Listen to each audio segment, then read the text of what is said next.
Con gusto a Rogelio Gómez Hermosillo, del Núcleo Coordinador de Acción Ciudadana Frente a la Pobreza. ¿Qué tal, Rogelio? Muy buenas tardes. Muy buenas tardes, Susana, a la orden. Pues bueno, ustedes igualmente coinciden con la Coparmex en que este aumento no es suficiente, pero se habla de que este es el aumento más alto que ha tenido nuestro país desde los años 70.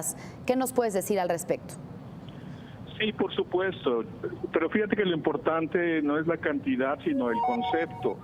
Es imposible que si nuestra Constitución dice que el salario mínimo debe ser lo suficiente para mantener a un trabajador y su familia, el salario mínimo legalmente establecido por la CONASAMI esté por debajo del costo de la canasta básica indispensable para la sobrevivencia de una persona. Es decir, ese es el principio que se tiene que entender. La verdad es que es muy lamentable que el secretario Meade y el presidente estén festejando que por primera vez se recupera el valor del salario mínimo, lo cual es real, pero que no esté llegando ni siquiera a cumplir con lo mínimo indispensable para mantener a una persona, ya no digamos a una familia.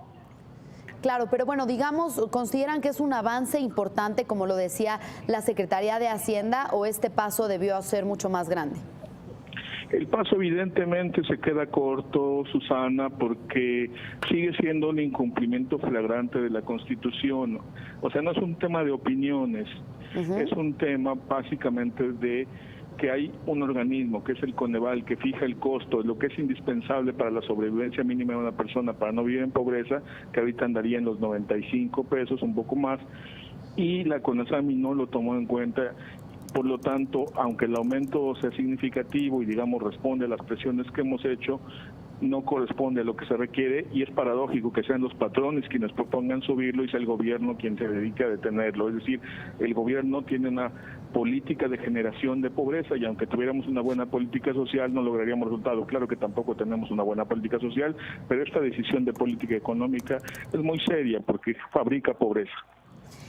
Rogelio, por otro lado, Agustín Carstens, el gobernador del Banco de México, ha dicho que este aumento salarial debe estar ligado con la productividad. Entonces, ¿ustedes consideran que la productividad actualmente ha llegado a los niveles necesarios para elevar el salario mínimo a la cifra que ustedes estiman, o qué se necesita para tener una mayor productividad?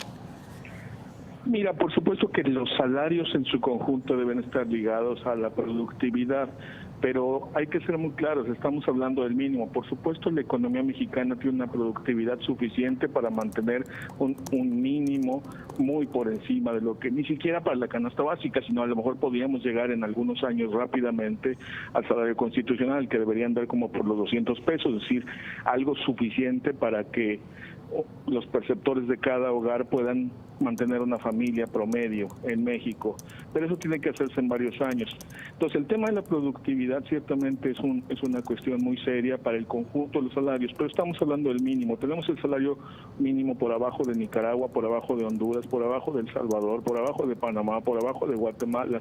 Evidentemente nuestra economía es más productiva, Susana. Es una falacia, porque estamos hablando del mínimo, no del conjunto de los salarios, que ciertamente tienen que tratarse de una manera mucho más gradual y mucho más pausada y responsable, pero tener al mínimo en 80 pesos o en 88, como estaría a partir de diciembre, es una violación de la Constitución y es una política generadora de pobreza que no corresponde con la dimensión de nuestra economía.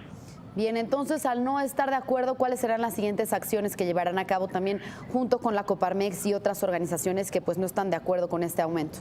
Mira, estamos insistiendo que los organismos de control constitucional, puede ser la Suprema Corte o puede ser la Comisión Nacional de Derechos Humanos, actúen de acuerdo a sus atribuciones, porque esta es una violación flagrante de la Constitución. El año pasado se dio un paso, ya no hay impedimento, ya el salario mínimo no está indexado, por lo tanto ya no afecta a ningún otro precio, no hay ninguna justificación para que esté por debajo del costo de lo que requiere una persona para vivir, es decir, por debajo de lo que se llamaría la línea de pobreza, técnicamente hablando. Tenemos un salario mínimo que no es mínimo, sino que genera pobreza. Eso es un absurdo constitucional, es una violación flagrante, y esperamos que algún órgano de control de legalidad o constitucional pueda actuar al respecto, y también que los legisladores ya nos cambien este organismo anquilosado y del siglo XIX por algo que tenga capacidad técnica para que fije los salarios mínimos con criterios técnicos y no con criterios políticos como lo está haciendo ahora. Bien, pues muchas gracias. estaremos platicando más adelante contigo, Rogelio Gómez Hermosillo, del Núcleo Coordinador de Acción Ciudadana frente a la Pobreza. Muy buenas tardes. Muchísimas gracias, Susana. Gracias por la comunicación. Esperemos que pronto se pronuncien algunos de los organismos constitucionales. Así es, y ya lo platicaremos en este espacio. Gracias, Rogelio. Buenas tardes. Buenas tardes.